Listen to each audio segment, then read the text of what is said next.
전도서 9장 11절에서 18절 다 같이 함께 읽겠습니다.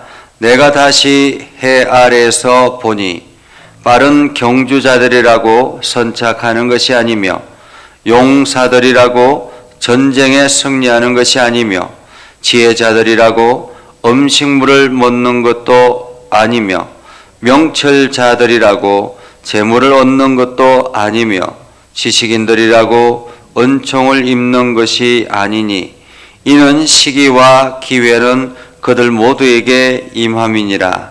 분명히 사람은 자기의 시기도 알지 못하나니 물고기들이 재난의 거물에 걸리고 새들이 올무에 걸림같이 인생들도 재앙의 날이 그들에게 호련히 임하면 거기에 걸리느니라. 내가 또 해 아래서 지혜를 보고 내가 크게 여긴 것이 이러하니 곧 작고 인구가 많지 아니한 어떤 성읍에 큰 왕이 와서 그것을 에워싸고 큰 흉벽을 쌓고 치고자 할 때에 그 성읍 가운데 가난한 지혜자가 있어서 그의 지혜로 그 성읍을 건진 것이라. 그러나 그 가난한 자를 기억하는 사람이 없었도다. 그러므로 내가 이르기를 지혜가 힘보다 나으나 가난한 자의 지혜가 멸시를 받고 그의 말들을 사람들이 듣지 아니한다 하였노라. 조용히 들리는 지혜자들의 말들이 우매한 자들을 다스리는 자의 호령보다 나으니라. 지혜가 무기보다 나으니라. 그러나 죄인 한 사람이 많은 선을 무너지게 하느니라. 아멘. 오늘도 하나님의 은혜가 여러분의 삶에 가득하기를 바랍니다. 여러분들이 하는 모든 일들 가운데서 주님의 능력을 경험하고 그것이 세상에 드러나는 아름답고 복된 하루가 되기를 주님의 이름으로 축복합니다. 세상 사람들은 흔히 능력이 있는 사람들이 잘 살 것이라고 생각을 합니다. 그리고 인생이 능력을, 성공을 보장해 줄 하나의 중요한 일이라고 생각을 하기도 합니다. 그런데 오늘 솔로몬은 그렇지 않다라고 이야기를 하죠. 그러면서 11절에 보면 5가지를 예로 들고 있습니다. 그 첫 번째가 내가 돌이켜 해 아래에서 보니 빠른 경주자들이라고 선착하는 것이 아니다라고 이야기합니다. 우리가 토끼와 거북이 이야기를 잘 알죠. 토끼와 거북이가 함께 경주를 했습니다.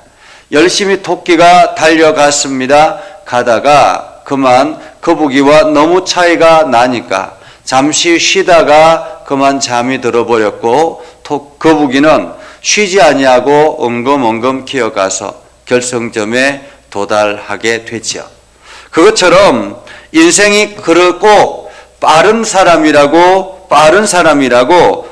선착하는 것이 아니더라라고 이야기를 합니다. 사실 빨리 달린다고 운전을 하다 보면 빨리 달린다고 반드시 목적지에 먼저 선착하는 것이 아닌 경우들이 많이 있습니다. 길을 헤매다가 엉뚱한 길로 가고 한참을 달리다가 보면 나중에 천천히 왔던 사람이 훨씬 더 빨리 지나가는 경우들이 있더라라는 거죠. 두 번째는 유력자라고 전쟁에 승리하는 것이 아니다라고 이야기합니다. 용사라고 전쟁에 승리하는 것이 아니더라. 여러분, 다윗과 골리앗을 우리가 잘 알지 않습니까? 보기에는 다윗과 골리앗은 게임이 되지 않는 그러한 사람이었죠. 그런데 그 육체의 힘만 가지고 있던 골리앗이 이 다윗을 이길 수가 없었습니다. 이처럼 우리의 지혜도 마찬가지고 우리의 육체적인 힘도 마찬가지고 반드시 힘이 있다고 이기는 것이 아니더라라는 것입니다. 그리고 세 번째, 네 번째, 다섯 번째를 이야기하는데 오늘 이렇게 이야기하죠. 지혜자들이라고 음식물을 얻는 것도 아니고 명철자들이라고 재물을 얻는 것도 아니고 지식인들이라고 은총을 입는 것이 아니더라라고 말합니다. 머리 좋다고 잘 사는 것이 아니더라라는 거죠. 많이 배운다고 해서 반드시 성공하는 것이 아니더라라는 것입니다. 우리가 어릴 때 학교 다닐 때 보면 1등 하는 친구가 반드시 잘 사는 것이 아니라 오히려 뒤에서 꼴찌하던 친구가 나중에 장사를 하고 사업을 해서 훨씬 더 나은 인생을 살아가는 경우들도 보기도 합니다. 이와 같이 우리의 인생은 예측 불허의 인생이다. 그래서 11절에 이렇게 마지막에 이렇게 이야기하죠. 이는 시기와 기회는 그들 모두에게 임함이라 라고 말합니다. 그들 모두에게 임함이라. 아무리 능력이 많은 사람이라도 할지라도 때를 잘못 만나면 소용이 없더라라는 것입니다. 아무리 능력이 많은 사람이라도 해도 뜻밖의 사고를 만나면 감당할 수가 없는 것입니다. 자기의 능력을 발휘할 수가 없는 것이죠. 반대로 능력이 좀 부족한다 할지라도 하나님께서 기회를 주시면 때를 잘 만나게 하시면 성공할 수 있다라는 것입니다. 그래서 우연이라고 사람들은 이야기합니다. 이 우연이 사람 편에서 보면 전혀 기대하지 않던 일들이 뜻밖의 일어나는 일이지만은 이것이 신앙인들의 입장에서 보면 하나님의 섭리라 그렇게 말할 수가 있겠습니다. 하나님의 섭리. 그래서 하나님 편에서 하나님의 섭리, 하나님의 손길이, 하나님의 능력이 하나님께서 그를 들어 사용하시면 보기에는 별로 능력이 없는 것 같이 보였지만은 반대로 오히려 그런 사람이 훨씬 더 기회를 만나서 승승장구하는 그러한 길들을 우리는 수도 없이 봅니다. 그래서 하나님께서 형통의 길을 주시면 능력이 부족해도 얼마든지 성공할 수 있다라는 거죠. 그래서 시기와 우연이 인생에 얼마나 중요한가, 인생의 시기와 우연을 만나서 성공한다라는 것을 이야기하죠. 그래서 12절에 이렇게 이야기합니다.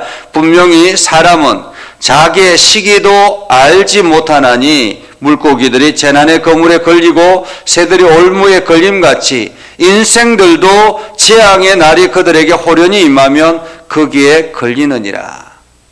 그래서 젊을 때 승승장구하고 잘 나가던 사람이 어느 순간인가 올무에 걸려서 한순간에 모든 것을 잃어버리는 그런 경우들도 있더라라는 것입니다. 사람은 대저 자기의 시기를 알지 못한다라고 말합니다. 시기는 전혀 알지 못한다. 그래서 인생은 한 치 앞을 내다볼 수 없다라는 거죠. 한 치 앞을 내다볼 수 있으면 얼마나 좋겠습니까? 그래서 위험이 찾아오면 거기에 슬기롭게 빠져나갈 수 있다면 얼마나 좋겠습니까? 한 치 앞을 내다볼 수 없기 때문에 우리는 날마다 하나님의 지혜를 구하는 것입니다. 하나님께서 오늘도 깨닫게 하셔서, 하나님께서 오늘도 나에게 위험의 길을 벗어나게 하셔서 그 모든 것들을 잘 이겨내게 해달라고 우리는 기도하는 것이죠. 솔로몬은 13절에 계속 이어서 이렇게 말합니다. 내가 또 해 아래서 지혜를 보고 내가 크게 여긴 것이 이러하니, 지혜를 보고 크게 여긴 것이 이러하니, 아무리 지혜로운 사람이라도 때를 잘못 만나니까 소용이 없더라라는 것을 솔로몬은 깨달았습니다. 그래서 크게 여긴 그것이 참으로 크게 여겼다. 지혜가 정말로 중요하구나. 지혜가 정말로 중요하구나. 작고 인구가 많지 아니한 어떤 성읍에 큰 왕이 와서 그것을 에워싸고 큰 중벽을 쌓고자 할 때에 그 성읍 가운데 가난한 지혜자가 있어서 그의 지혜로 그 성읍을 건진 그것이라 라고 이야기합니다. 아마 솔로몬은 한 이야기를 들었던 것 같습니다. 그것은 바로 아주 작은 성읍이 있었습니다. 그런데 그 성읍 안에는 사람들도 많지 않았습니다. 큰 임금이 찾아와서 쳐들어와서 수많은 군사들을 이끌고 쳐들어왔습니다. 성주의를 에워싸고 그리고 이제 성을 무너뜨리려고 하는 그러한 절대절명의 위기 속에 그 성 안에 아주 지혜자가 있었다라는 것입니다. 지혜자가 있어서 그 성읍을 건졌다라고 이야기하지만 이것은 건진 것이 아니라 건질 수 있었다라고 표현하는 것이 옳습니다. 그런데 오늘 그 이후에 15절 이후에 보면 이렇게 말합니다. 그러나 그 성읍을 건질 수 있었는데 라는 말이죠. 그러나 그 가난한 자를 기억하는 사람이 없었도다 라고 말합니다.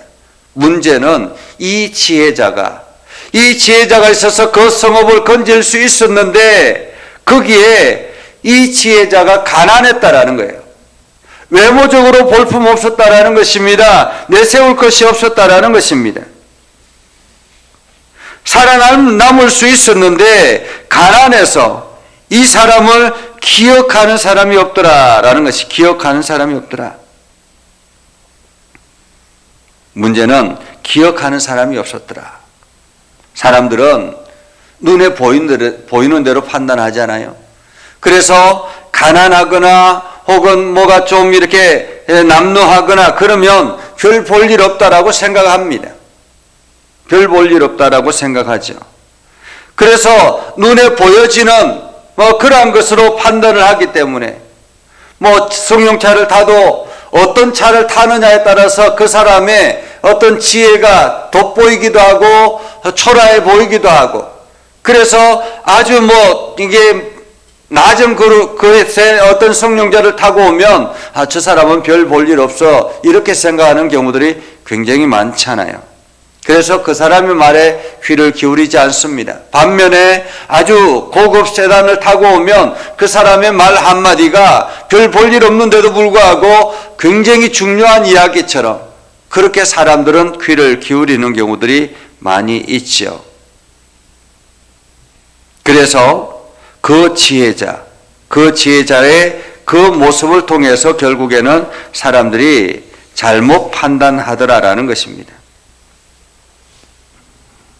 그 가난한 자의 그 모습, 외모를 보고 말이죠. 그래서 오늘 성경은 이렇게 이야기합니다.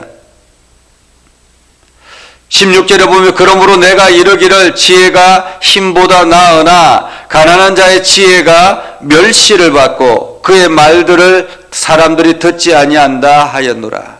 결국에는 그 사람의 말을 듣지 않아서 그 성읍이 멸망하더라라는 거죠. 멸망하더라.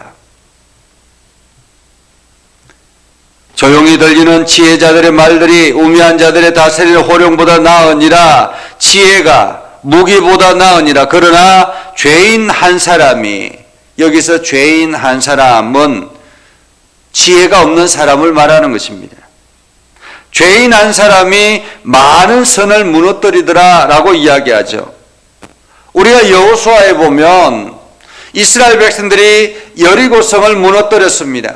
거대한 여리고성을 무너뜨렸습니다. 그리고 조금 더 가보니까 아주 작은 조그마한 성이 있었습니다. 별 볼품 없는 성이었습니다. 그곳에 가서 그 작은 아이성을 그냥 쉽게 생각하고 공격을 했지만은 이스라엘이 참패를 하죠. 나중에 보니까 하나님의 말씀을 듣지 않았던 아간이라는 사람, 여리고성을 무너뜨릴 때 그 모든 것들을 다 철저하게 진멸하라라고 말씀하셨는데 그 말을 듣지 아니하고 거기 안에 좋은 짐승 혹은 좋은 은금, 폐물, 의복 이것을 자기 집안에 숨겨두었다가 하나님의 말씀을 듣지 않았던 그 어리석은 한 사람 때문에, 죄인 한 사람 때문에 이스라엘이 참패하는 그러한 일들을 보게 되잖아요. 그것처럼 오늘 우리에게 능력이 있느냐, 능력이 없느냐, 이것이 중요한 것이 아니라 내가 지혜를 가지고 있느냐, 지혜가 가지고 있지 않느냐가 훨씬 더 중요하다. 지혜는 무엇입니까? 지혜는 세상의 장꾀를 말하는 것이 아닙니다. 지혜는 내가 얼마나 하나님을 의존하고 하나님의 주시는 그 말씀에 순종하는가라는 거죠. 하나님의 말씀에 귀를 기울이는가라는 것입니다. 하나님께서 내 안에서 말씀하시는 그 말씀들을 내가 얼마나 담아내는가라는 거죠. 그것에 따라서 내 인생이 결정이 난다라는 것입니다. 오늘 여러분들이 이러한 지혜자가 되어서 오늘도 하나님께서 여러분들을 통해서 세상에 드러내고자 하는 그 모든 일들을 잘 감당해내는, 그래서 여러분들이 그 하나님의 말씀에 순종하여서 하나님의 풍성함을 세상에 드러내는 아름다운 삶을 살아갈 수 있기를 주님의 이름으로 축복합니다. 기도하겠습니다. 거룩하신 아버지 하나님, 은혜를 감사합니다. 오늘도 우리 가운데 함께 하시고 하나님의 은혜 가운데 가게 하셔서 우리가 세상에 하나님의 말씀을 드러내는 지혜자들이 되게 하여 주시옵소서. 그래서 하나님의 선한 뜻을 세상에 드러내고 하나님의 능력을 세상에 드러내고 하나님의 위대하심을 세상에 드러내는 아름다운 삶을 살아가게 하옵소서. 아버지 하나님, 우리의 능력과 우리의 인간의 지혜만 가지고 세상을 살아가려고 하는 것이 아니라 나는 부족하고 연약하지만 하나님께서 주시는 능력을 가지고 세상을 이기겠습니다라고 결단하며 나아가는 믿음의 성도들이 되게 하옵소서. 오늘도 기도할 때마다 하나님 그 기도를 들어 응답하여 주셔서 날마다 하나님의 동행하심에 기쁨을 누리게 하여 주옵소서. 예수님의 이름으로 기도드리옵나이다. 아멘. 이제는 우리 구주 예수 그리스도의 은혜와 하나님 아버지 극진하신 사랑과 성령님의 감화 감동 역사 위로 교통하시며 은혜가 주의 말씀 의지하며 나아가는 믿음의 백성들 위해 하는 모든 일들 위해 영원토록 함께 하옵시기를 간절히 축원하옵나이다. 아멘.